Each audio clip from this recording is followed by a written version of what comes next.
La historia del Templo de Salomón va mucho más allá de una simple construcción sagrada. Dentro de sus muros, había un harén con cientos de mujeres, cada una representando alianzas políticas e intereses estratégicos. Pero ¿alguna vez te has detenido a pensar cómo un solo hombre podría manejar a tantas esposas y concubinas? ¿Cómo era la rutina dentro de este palacio rodeado de rituales misteriosos, intrigas y una riqueza impresionante? Y hay más. Dicen que Salomón usaba un artefacto místico para controlar fuerzas sobrenaturales, algo que hasta hoy las personas se preguntan cuál era este objeto. ¿Qué será lo que escondía? Quédate conmigo hasta el final porque vamos a revelar un secreto que podría cambiar todo lo que has escuchado sobre el rey Salomón. Antes de continuar, deja tu me gusta, suscríbete al canal y comenta desde dónde nos estás viendo. Eso nos ayuda a traer más contenido como este. El Templo de Salomón no era solo un lugar de inspiración, sino el símbolo máximo del poder y la riqueza de Israel. Fue construido en el monte Moría, el mismo lugar donde Abraham casi sacrificó a su hijo Isaac. Con 30 metros de largo, 10 de ancho y totalmente revestido de oro, ninguna otra construcción de la época se acercaba a su grandeza. Y un detalle curioso, no se oía ruido de herramientas durante la construcción, porque las piedras ya llegaban listas al sitio. El oro no era solo decoración, sino que representaba santidad y gloria.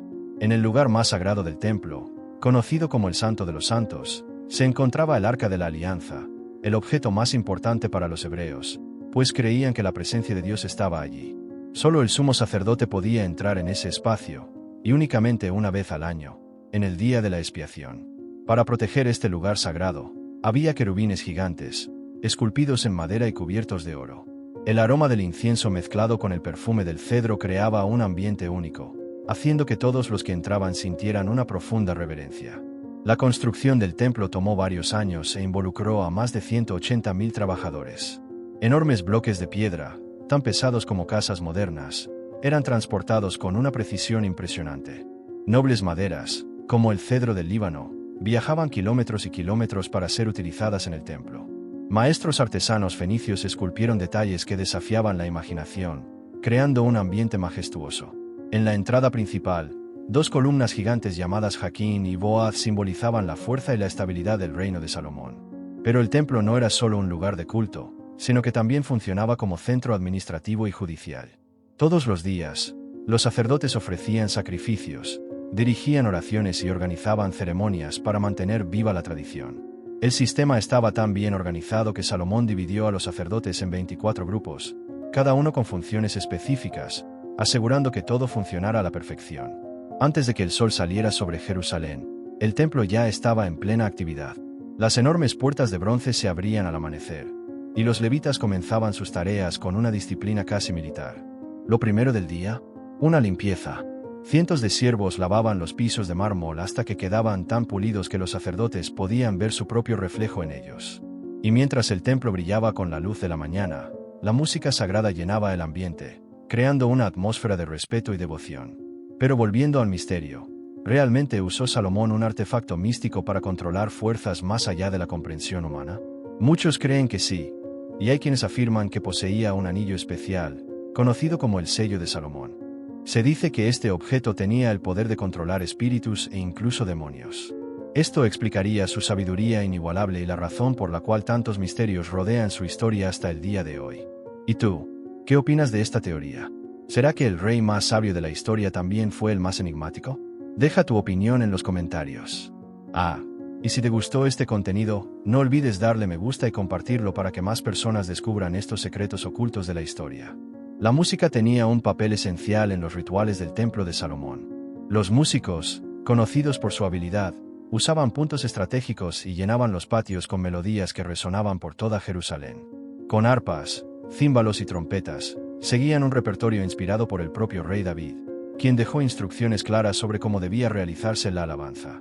Cada nota fue cuidadosamente planeada para crear una atmósfera celestial y preparar el corazón de los fieles para la esperanza. En los patios exteriores, el movimiento era intenso. Los mercaderes vendían animales para los sacrificios, pero no era un mercado común. Cada cordero, cabra o paloma pasaba por una rigurosa inspección hecha por los sacerdotes, porque solo los animales más puros y sin defectos podían ser ofrecidos a Dios. Los precios eran regulados para garantizar que hasta los más pobres pudieran participar en los rituales y buscar el perdón y las bendiciones divinas. La purificación era una de las prácticas más importantes. Antes de cualquier ceremonia, los sacerdotes primero se preparaban con un baño sagrado y vestían túnicas de lino blanco, guardadas en cámaras especiales. Cada pieza del vestuario tenía un significado simbólico, y el orden en que se colocaban seguía oraciones específicas. Para garantizar un flujo constante de agua en el templo, Salomón ordenó la construcción de un sistema de acueductos. El mayor reservorio era el inmenso mar de bronce, sostenido por 12 bueyes esculpidos, que proporcionaban agua para los rituales de purificación. Tras bambalinas, la rutina en el templo era intensa y funcionaba sin interrupciones. Los panaderos preparaban el pan de la proposición, siguiendo una receta sagrada transmitida por generaciones. Los perfumistas mezclaban incienso con fórmulas secretas guardadas con tanto cuidado como los propios tesoros del templo. Este incienso ardía continuamente, representando las oraciones del pueblo elevándose hasta Dios. Nada se hacía sin un propósito, ya que cada detalle dentro del templo tenía un significado espiritual profundo. El servicio en el templo nunca se detenía. Turnos bien organizados aseguraban que las lámparas del candelabro de oro permanecieran siempre encendidas y que los sacrificios se realizaran exactamente como lo establecía la ley de Moisés. Para que todo funcionara con precisión, era necesario un sistema de administración impecable. Salomón, con su inteligencia y organización, se aseguraba de que cada detalle fuera observado con rigor. Pero el templo no era solo un lugar de culto. También era el centro político del reino, donde se tomaban decisiones importantes y se forjaban alianzas. En los pasillos del palacio, lejos de la vista del pueblo, se desarrollaba otro mundo, el harén de Salomón. 1000 mujeres competían por su atención e influencia en un juego que iba mucho más allá del placer. El rey, conocido por su sabiduría, comenzó a sumergirse cada vez más en rituales misteriosos y alianzas secretas que moldearían el destino de Israel. Y en el corazón de este palacio había un misterio aún mayor. El harén de Salomón era uno de los lugares más lujosos e intrigantes de la historia. 1000 mujeres formaban parte de este universo, cada una con un papel importante dentro del complejo juego de poder del reino. De ellas, 700 eran esposas de sangre real, provenientes de los linajes más nobles de la época, y 300 eran concubinas, muchas elegidas por su belleza y talentos refinados. Pero el harén no era solo un espacio de placer. Era un centro de influencia donde se sellaban alianzas y se decidía el destino de las naciones. Cada esposa del rey representaba un tratado de paz, un vínculo político con reinos distantes. Entre todas, la más prestigiosa era la hija del faraón. Para ella, Salomón mandó construir un palacio exclusivo, decorado con jeroglíficos y amueblado con piezas egipcias rarísimas. Otras princesas, como las de Moab y Sidón, trajeron sus propias tradiciones culturales, que enriquecieron el harén. Las moabitas eran expertas en la creación de perfumes exóticos, mientras que las mujeres de Sidón dominaban el arte del tejido de la púrpura real, una tela rarísima y símbolo de la realeza. El harén funcionaba como una verdadera ciudad dentro del palacio, con reglas y jerarquías bien definidas. Las esposas reales vivían en los pisos superiores, en pabellones lujosos con vistas a los jardines. Las concubinas, aunque disfrutaban de un estilo de vida sofisticado, tenían aposentos menos suntuosos. Cada mujer poseía un sello real que le permitía manejar negocios y mantener contacto con su tierra natal. Para administrar este gigantesco harén, era necesario un verdadero ejército de funcionarios, damas de compañía, guardias, cocineros, médicos, parteras y escribas registraban todo, desde el origen de las esposas hasta los regalos intercambiados. Lo más importante, los hijos engendrados por el rey. Ninguna esposa podía visitar a otra sin autorización, una regla que evitaba conspiraciones e intrigas. Dentro de los muros del harén, la preparación para una noche con el rey comenzaba al amanecer. Un mensajero especial, generalmente una mujer mayor y respetada, tenía la tarea de anunciar discretamente quién sería la elegida. Tan pronto como se revelaba el nombre, se iniciaba un elaborado ritual de purificación y embellecimiento. La mujer seleccionada era llevada a la Casa de las Purificaciones, un edificio exclusivo donde pasaba por un proceso de preparación que podía durar varias horas. Los baños eran uno de los momentos más importantes. La elegida se sumergía en 7 piscinas perfumadas con aceites raros y especias preciosas como mirra, aloes, casia y canela. Sirvientas entrenadas masajeaban su cuerpo y cuidaban cada detalle de su apariencia, desde la piel hasta el cabello.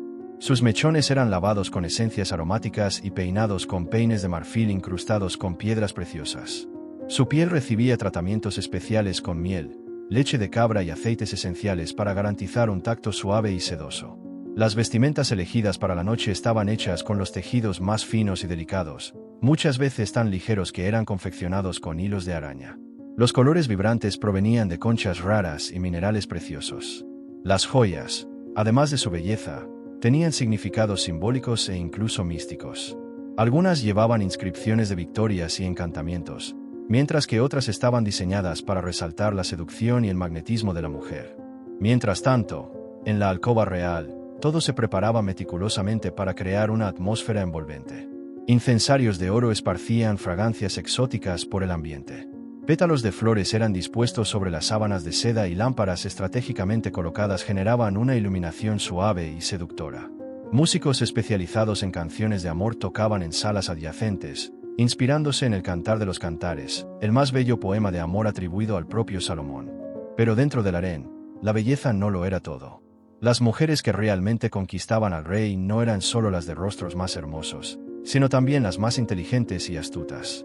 Algunas estudiaban sus gustos, intereses y preocupaciones sobre el reino para impresionarlo en conversaciones.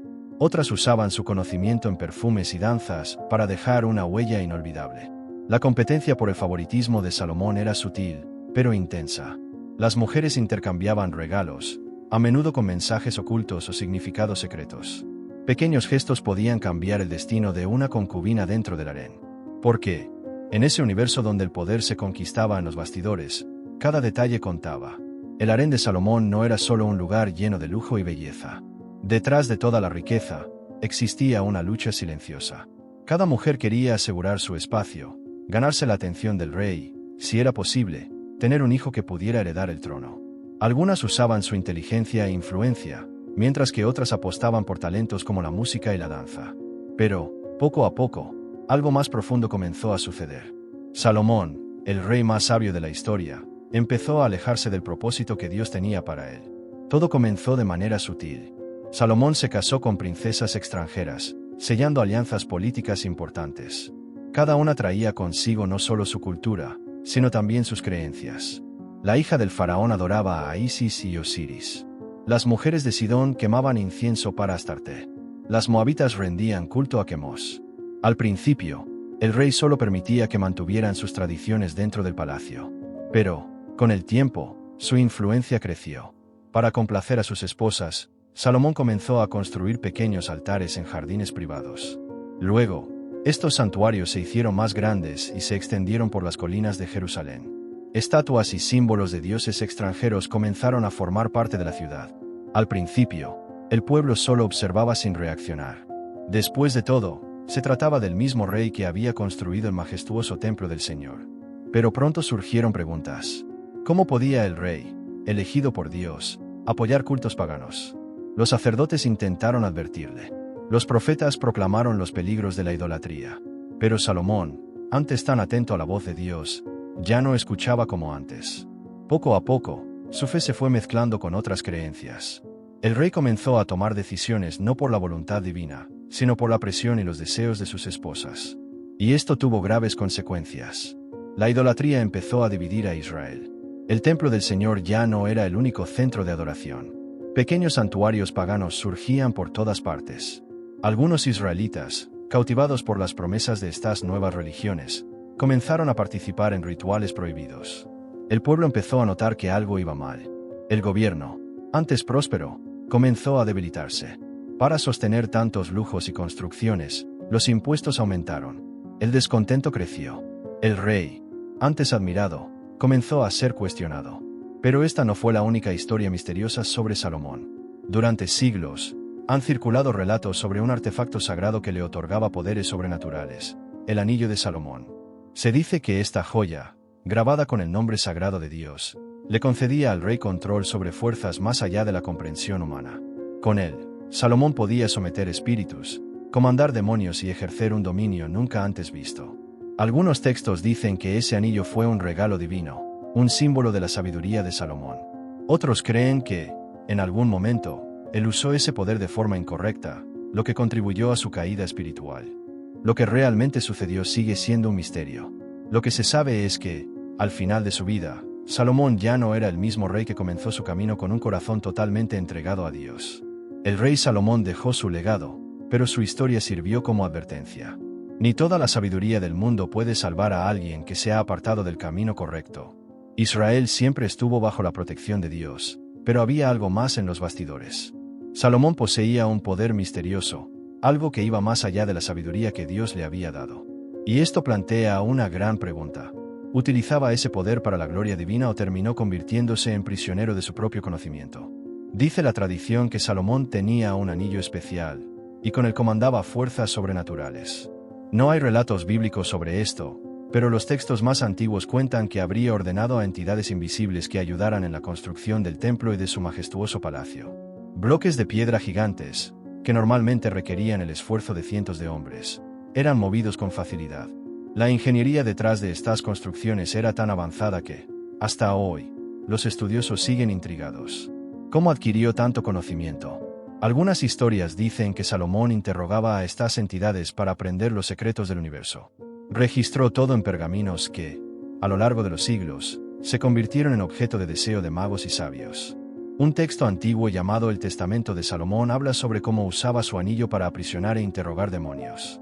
Estos se veían obligados a revelar sus nombres, poderes y debilidades, creando así un verdadero catálogo sobrenatural. Hay quienes dicen que, con ese conocimiento, él desarrolló encantamientos para proteger a Israel contra fuerzas malignas. Pero ese poder tuvo un precio. Al principio, Salomón gobernaba con justicia y temía a Dios. Pero, poco a poco, empezó a confiar más en su propia inteligencia que en la orientación divina. La influencia de sus esposas extranjeras y los rituales secretos que se multiplicaron dentro del palacio comenzaron a desviarlo del camino correcto. Lo que empezó como una pequeña concesión pronto se convirtió en un problema gigantesco. Primero, un santuario discreto dedicado a un dios extranjero. Luego, otro. Con el tiempo, cultos paganos comenzaron a formar parte de la propia corte real, y la fe en un único dios empezó a mezclarse con otras creencias. Los profetas intentaron advertirlo, le dijeron que Dios no aceptaría aquello, pero Salomón ignoró las advertencias. Cuando finalmente descubrió su error, ya era demasiado tarde. El pacto que tenía con Dios estaba roto y la ruina de Israel ya estaba sellada. Su reino, que antes era próspero y unido, comenzó a dividirse. Y lo que parecía un triunfo diplomático, su vasto harén, terminó convirtiéndose en una gran debilidad. El costo de mantener a sus esposas y los templos dedicados a sus dioses aumentaba cada vez más. Joyas, especias, telas finas, alimentos exóticos, todo era importado en grandes cantidades para satisfacer el lujo de la corte. Para financiar estos gastos, Salomón tuvo que aumentar los impuestos y obligar al pueblo a trabajar más. Los israelitas comenzaron a murmurar. El rey que antes era visto como sabio y generoso ahora parecía distante, indiferente al sufrimiento del pueblo. Las tribus del norte, cansadas de la explotación, comenzaron a idear una revuelta. Dentro del propio harén, la rivalidad entre las esposas crecía. Las más jóvenes querían conquistar la atención del rey, mientras que las más antiguas luchaban por mantener su influencia sobre él. Así, poco a poco, Salomón, el rey que comenzó su camino buscando la sabiduría de Dios, se fue alejando del propósito que lo hizo grande. Su poder y su inteligencia lo llevaron por un camino peligroso. El mismo reino que ayudó a construir con gloria comenzó a desmoronarse por sus propias decisiones. Dentro del palacio de Salomón, las conspiraciones corrían sin control. Rivales surgían, grupos se formaban en los bastidores, y poco a poco, el propio reino comenzaba a debilitarse. Algunas esposas se aliaron con consejeros y nobles extranjeros, aumentando la presencia de espías y alimentando intrigas que ponían en riesgo la estabilidad de Israel. En medio de todo esto, estaba Roboam, el heredero de Salomón, creciendo rodeado de disputas por el poder y juegos de manipulación. Ese ambiente moldeó al futuro rey, haciéndole ver la política más como un juego de influencias que como un llamado a liderar con justicia. En la cúspide de su reinado, Salomón ya no era el hombre que un día pidió sabiduría a Dios. Su corazón, antes dedicado al Señor, estaba dividido entre los muchos dioses que había permitido entrar en el reino. Su mente, que en otro tiempo fue aguda y estratégica, ahora estaba embotada por el lujo, las fiestas y la seducción de sus esposas. Sus decisiones, antes basadas en la justicia, pasaron a ser guiadas por alianzas políticas y deseos personales. Y mientras todo esto sucedía, la idolatría crecía, carcomiendo la espiritualidad de Israel. La autoridad de Salomón sobre el pueblo se volvía cada vez más frágil. Cuando finalmente descubrió la magnitud de su error e intentó volver a Dios, ya era demasiado tarde. El daño estaba hecho. El reino que construyó con tanto esplendor estaba al borde del colapso. Tras su muerte, las tribus de Israel se rebelaron, dividiendo el imperio en dos. Su hijo, incapaz de mantener al pueblo unido, vio el reino fragmentarse, dando inicio a siglos de conflictos e inestabilidad. Salomón, el rey con más sabiduría que jamás haya existido, terminó su vida como el mayor ejemplo de cómo el alejamiento de Dios lleva a la ruina. Su historia no es solo sobre riqueza y poder. Nos enseña que incluso el hombre más seguro puede perderse cuando pone su confianza en las riquezas, los placeres y las alianzas equivocadas. Al principio, fue un modelo de sabiduría y temor a Dios. Pero, poco a poco, permitió que influencias externas corrompieran su corazón. Su búsqueda de conocimiento y dominio sobre fuerzas sobrenaturales lo llevó por un camino peligroso, donde la línea entre la fe y la idolatría se volvió casi invisible. Y esto nos hace reflexionar. ¿Cuántas veces nos desviamos sin darnos cuenta? ¿Cuántas veces intercambiamos nuestra fidelidad a Dios por promesas de poder, estatus o reconocimiento? Salomón tuvo todo lo que un hombre podría desear, pero, al final, vio su gloria desmoronarse. Lo que realmente importa no es lo que poseemos, sino a quién servimos. Ahora te pregunto, ¿cuáles son los anillos que buscas en tu vida? ¿Has puesto tu confianza en el Dios verdadero o te has dejado seducir por el brillo de cosas que no tienen valor eterno? Deja tu opinión en los comentarios y comparte tu visión sobre esta poderosa historia. Y si quieres seguir explorando las grandes historias de la Biblia y los misterios que pocos conocen, suscríbete al canal y activa las notificaciones. Aún hay mucho por revelar, y te aseguro que no querrás perdértelo. Un abrazo y que la paz del Señor esté contigo.